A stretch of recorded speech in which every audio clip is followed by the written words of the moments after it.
আধুনিক যুগে রান্নাঘরে এসেছে বড় পরিবর্তন। গত কয়েক বছর বেড়েছে ননস্টিক প্যানের ব্যবহার।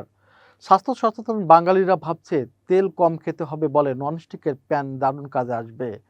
যুগের পরিবর্তনে রান্নাঘরে এখন ননস্টিক ফ্লাইং প্যান, কড়াই, তাওয়ার দাপট। কিন্তু এই ননস্টিকে ভাজা খাওয়ার ফল কত মারাত্মক তা সম্ভবত অনেকের ধারণাও নেই।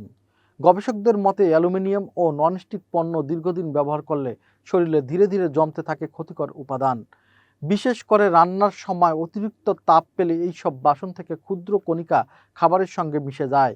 এতে কিডনি, লিভার ও স্নায়ুতন্ত্র মারাত্মকভাবে ক্ষতিগ্রস্ত হতে পারে।